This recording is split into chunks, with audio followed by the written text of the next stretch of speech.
आज हम पढ़ेंगे मेना का विलाप। शिव के साथ कन्या का विवाह न करने का हठ। देवताओं तथा श्री विष्णु ने समझाना तथा उनका सुंदर रूप धारण करने पर ही शिव को कन्या देने का विचार प्रकट करना। ब्रह्मा जी कहते हैं, नारद जब हिमाचल प्रिया सती मेना को चेत हुआ तब वे अत्यंत शुभ होकर विलाप एवं तिरस्कार करने लगी। पहले तो उन्होंने अपने पुत्रों की निंदा की, इसके बाद वे तुम्हें और अपनी पुत्री को दुर्वचन सुनाने लगी।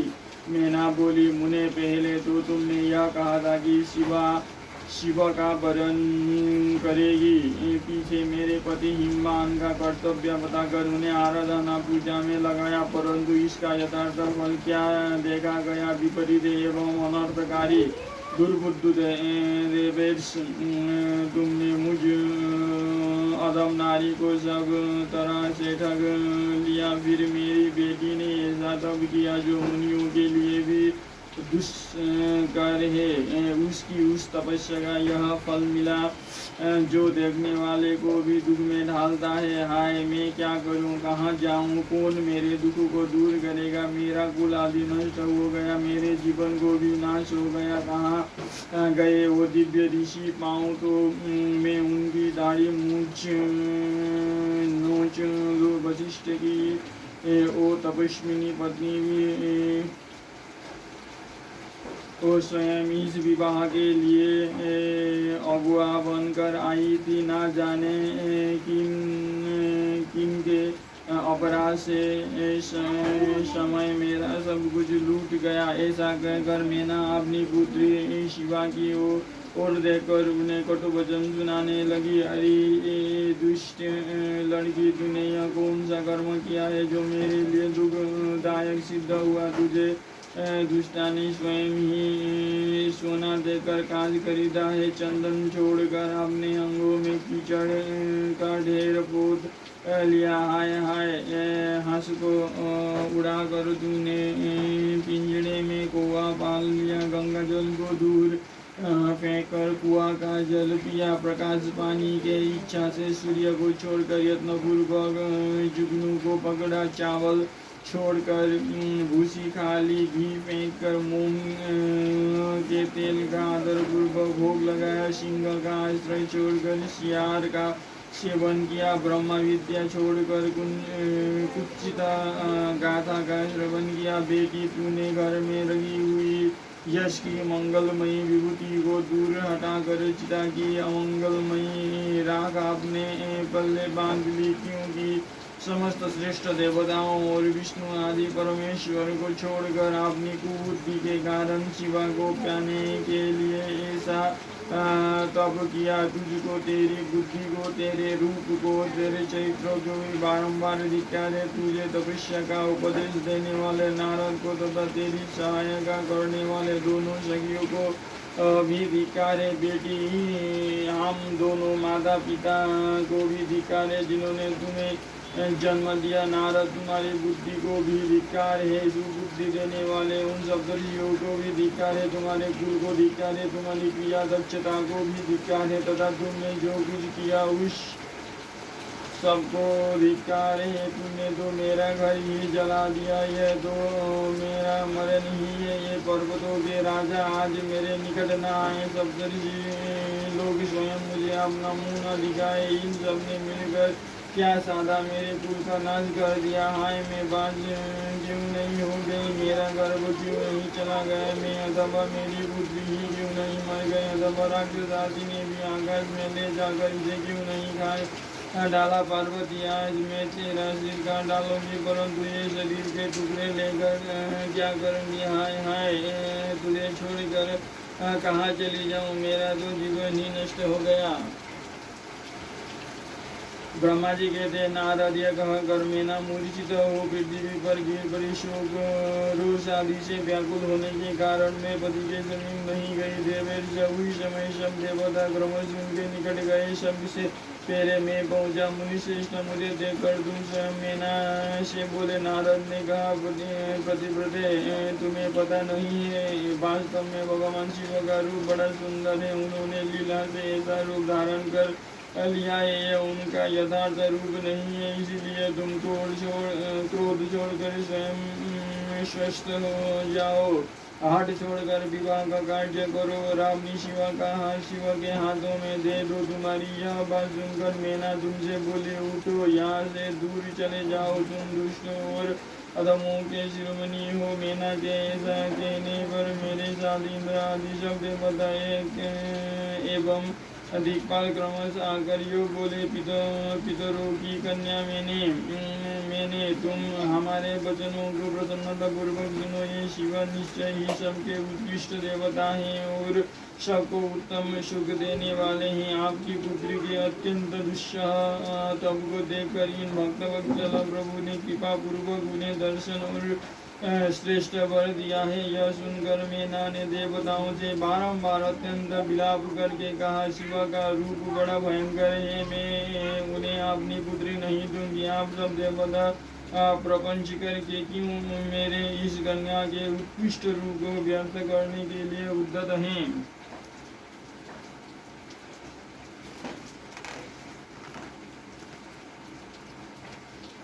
मुनीश्वर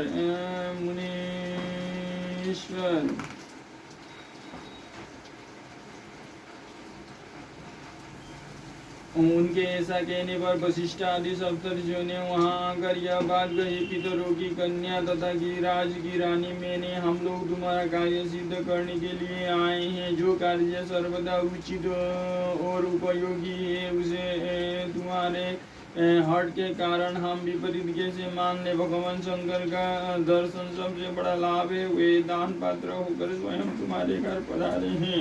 उनके ऐसा कहने पर भी ज्ञान दुर्बला मैना के उनकी बात मिथ्या कर दी और रुष्ट होकर उनसे कहा मैं शास्त्र आदि से अपनी बेटी के टुकड़े टुकड़े कर डालूंगी परंतु उसे शंकर के हाथ में नहीं दूंगी। तुम सब लोग दूर हट जाओ। किसी को मेरे पास नहीं आना चाहिए। ऐसा कहा अत्यंत विमल हो विलाप करके मैना चुप हो गई। मुने वहाँ उनके इस बर्ताव से हाहाकार मच गया था। हिमालय अत्यंत व्याकुल हो वहाँ आए और मैना को समझाने के लिए प्रेम पूर्वक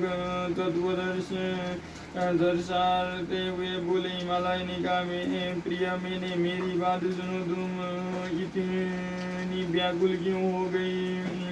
देखो तो कौन कौन से महात्मा तुम्हारे घर पधारे हैं। तुम इनकी निंदा क्यों करती हो? भगवान शंकर को तुम भी जानती हो किंतु नाना नाम रूप वाले शंभु के विकट रूप को देखकर घबरा गई हो। मैं शंकर जी को भली भांति जानता हूँ। वे ही सबके प्रति पालक है, पूजनियों के भी पूजनीय है तथा अनुग्रह एवं निर्ग्रह करने वाले हैं। निष्पाप प्राण प्रिय हट न करो। मानसिक दुख छोड़ो। सुब्रत शीघ्र उठो और सब कार्य करो। पहली बार विकट रूपधारी शंभु ने मेरे द्वार पर आकर जो नाना प्रकार की लीलाएं की थी मैं उनका आज तुम्हें स्मरण दिला रहा हूँ। उनके उस परम महात्मा को देख और समझकर उस समय मैंने और तुमने उन्हें कन्या देना स्वीकार किया था। प्रिय आपने उस बात को प्रमाण मानकर सार्थक करो। इस बात को सुनकर शिवा की माता मैना हिमालय से बोली नाथ मेरी बात सुनिए और सुनकर आपको ऐसा ही करना चाहिए। आप अपनी पुत्री पार्वती के गले में रस्सी बांधकर इसे बेखट के पर्वत से नीचे गिरा दीजिए परंतु मैं इसे हर के हाथ में नहीं दूंगी। अथवा नाथ अपनी इस बेटी को ले जाकर निर्दया पूर्वक समुद्र में डुबा दीजिए। गिरिराज ऐसा करके आप पूर्ण सुखी हो जाइए। स्वामी यदि विकट रूपधारी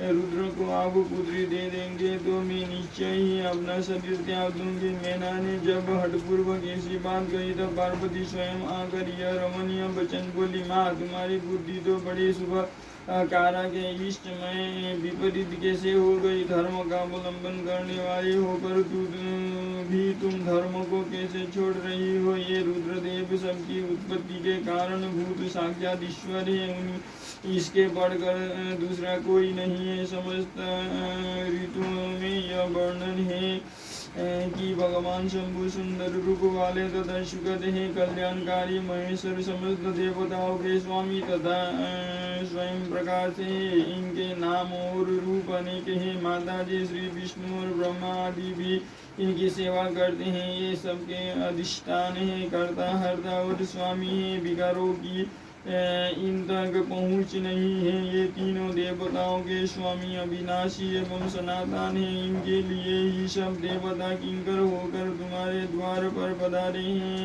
हैं और उत्सव मना रहे हैं। इससे बढ़कर सुख की बात और क्या हो सकती है। अतः यत्न पूर्वक उठो और जीवन सफल करो, मुझे शिवा के हाथ में सौंप दो और अपने गृहस्थ श्रमों को सार्थक करो। माँ, मुझे परमेश्वर शंकर की सेवा में दे दो। मैं स्वयं तुमसे यह बात कहती हूँ, तुम मेरी इतनी ही विनती मान लो। यदि तुम इनके हाथ में मुझे नहीं दोगी तो मैं दूसरे किसी पर का वर्ण नहीं करूँगी, क्योंकि जो सिंह का भाग है उसे दूसरों को ठगने वाला शियार कैसे पा सकता है। माँ, मैंने मन, वाणी और क्रिया द्वारा स्वयं हर का वर्ण किया है, हर का ही वर्ण किया है। अब तुम्हारी जैसी इच्छा हो करो। ब्रह्मा जी कहते हैं, नारद पार्वती की यह बात सुनकर श्वेलेश्वर प्रिया मैना बहुत ही उत्तेजित हो गई और पार्वती को डांट दी हुई दुर्वचन कहकर रोने तथा विलाप करने लगी। तदनंतर स्वयं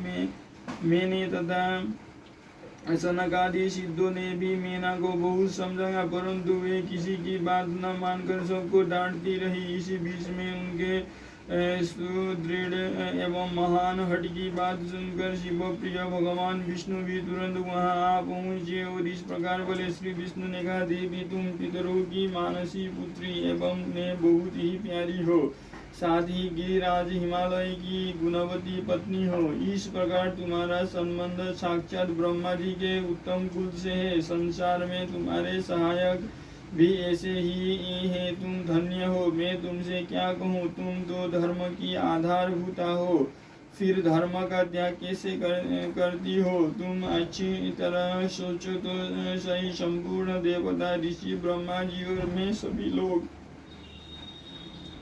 विपरीत बात क्यों करेंगे। तुम शिव को नहीं जानती, वे निर्गुण भी है और सगुण भी है, कुरूप भी है और सुरूप भी, सत्य, श्वेत तथा सत्पुरुषों के आश्रय है। उन्हीं ने मूल प्रकृति रूपा देवी ईश्वरी का निर्माण किया है और उसके बगल में पुरुषोत्तम का निर्माण करके बिठाया। उन्हीं दोनों से सगुण रूप में मेरी तथा ब्रह्मा की उत्पत्ति हुई। फिर लोकों का हित करने के लिए वे स्वयं भी रुद्र रूप से प्रकट हुए। तदनंतर देवता तथा स्थावर जंगम रूप से जो कुछ दिखाई देता है वो सारा जगत भी भगवान शंकर से ही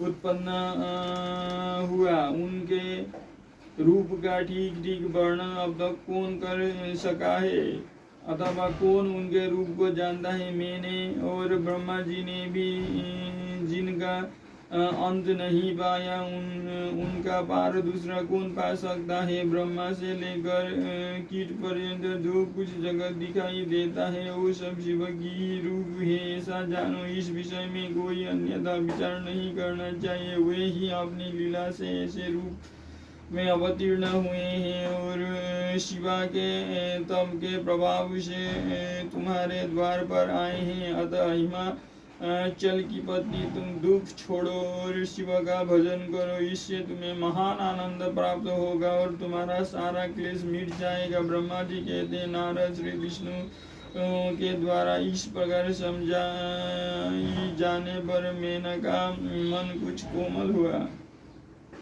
परंतु शिवा को कन्या न देने का हठ उन्होंने तब भी नहीं छोड़ा। शिव की माया से मोहित होने के कारण ही उन्होंने ऐसा दुराग्रह किया था। उस समय मैना के शिव के महत्व को स्वीकार कर लिया। कुछ ज्ञान तो हो जाने पर उन्होंने श्री हरि से कहा, यदि भगवान शिव सुंदर शरीर धारण कर ले तब मैं उन्हें अपनी पुत्री दे सकती हूँ, अन्यथा कोटि उपाय करने पर भी नहीं दूंगी। यह बाद में सच्चाई और दृढ़ता के साथ कर रही हूँ। ऐसा कहकर दृढ़ता पूर्वक उत्तम व्रत का पालन करने वाली मैना शिव की इच्छा से प्रेरित हो चुप हो गई। धन्य है शिव की माया जो सबको मोह में ढाल देती है।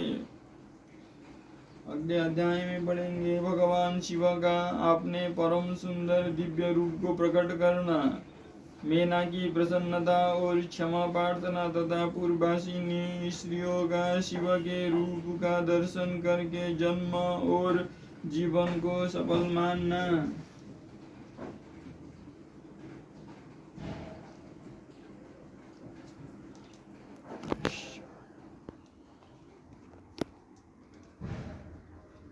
बस ये देखिए।